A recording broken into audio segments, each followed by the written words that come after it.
بسم الله الرحمن الرحيم aad iyo aad baan uga mahad celinaynaa saxaafadda sharafta leh inaad halkan aanu soo nimaadna caaway waxaan rabnaa halkan inaan ka soo jeedino shir jaraa'id oo ku saabsan booqashadii ra'iisul wasaaraha Soomaaliya Xasan Cali Khayre uu ku yimid magaalada Gaalkacyo ugu horeyn waxaan u mahad celinayaa dhammaan dadka reer Puntland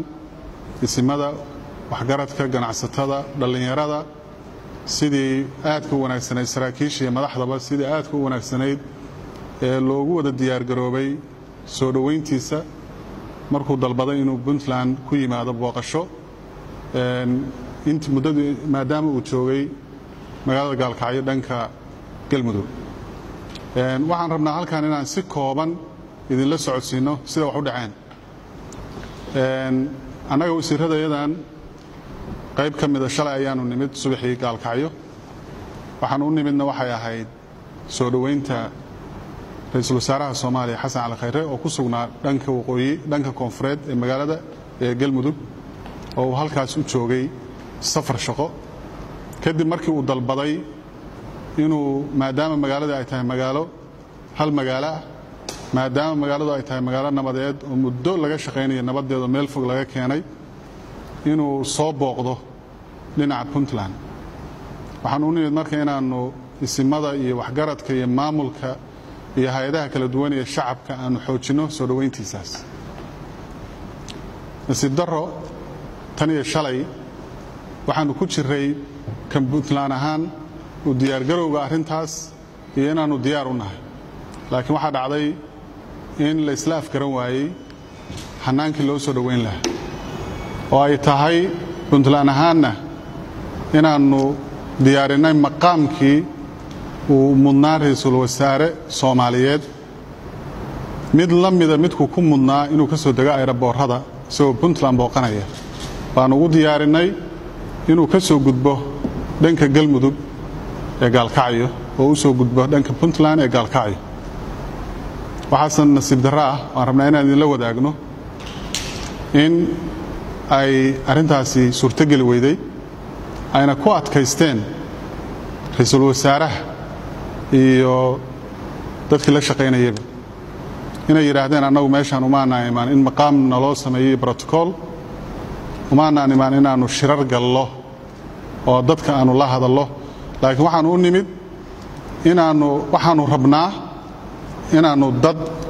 banaanbax sameynaya aanu dhex gallo arrintaas waxaan u sheegnay in dadka ay la hadlayaan ummadda reer Puntland qaybihiisa kala duwan oo isimadu ugu horeeyaan odayaasha leh oo ganacsatada leh oo dhalinyarada leh ay la hadlayaan meelaha kale ay rabaan inay maraan oo kula hadlaan ayadana sidaas la mid ah in loogu diyaar garoobay hadii la haydmo halkan waxaanu ku haynaa jadwalkii aan idin wadaagaynaa aan u diyaarinay maantay waan rabnaa inaan saxaafadda la wadaagno jadwalkaas oo koobaya habmaamuuseedka aan ugu talagalay soo dhaweyntiisa oo ay ku jidho xataa inuu dego oo ku nasto dhanka Puntland muddada uu joogo arrintaasoo ay ahayd arrin raali la isaga ahaa Puntland iyo Galmudug hase yeeshee markii aanu galabtay ugu dambeyntii ugu tagnay deegaankii uu ka deganaa dhanka Galmudug ayadoo xoogaa dib u dhac jiray oo farsamo oo la xiriiray in la saxo arrimo dhanka amniga xoga la xiriiray waxa dhacday hanaankii iyo maqaamkii aan ugu talagalay si mas'uuliyad darro ku jidho inuu ra'iisul wasaaruhu u diiday uuna yiri anigu hanaana raacimayo umana socdo inaan isimo u diyaarsanaa iyo odayaal iyo waxgarad aan la kulmee iyo dad su'aal ay weydiinayo waxaan u socdo waxa weeye dhalinyaro meel iigu diyaara inaan dhex galo dhalinyarada inuu dhex galo oo la hadla anagaba diyaar u ahayn jadwalkay ku jidhaa laakiin sida uu maamulay waxay ahayd si ay ka muuqatay runtii aysan ka muuqan mas'uuliyad ra'iisul wasaarenimo waxaan leeyahay ma ahan xasan cali khayre waa saaxiibkay shakhsiyan aniga laakiin ra'iisul wasaare Soomaaliyeed oo dawladda federaalka ee Soomaaliya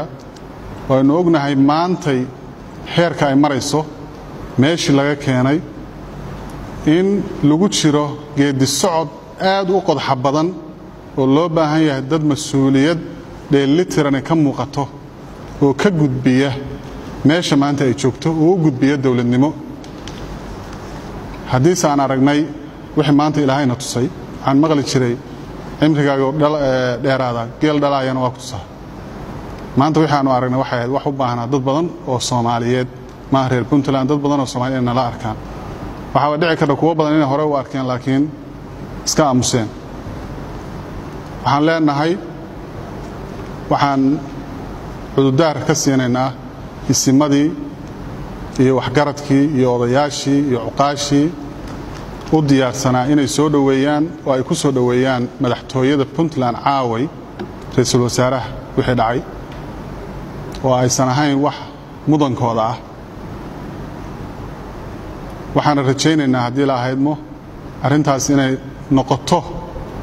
mid ay ka dhalato faham aragti dheer leh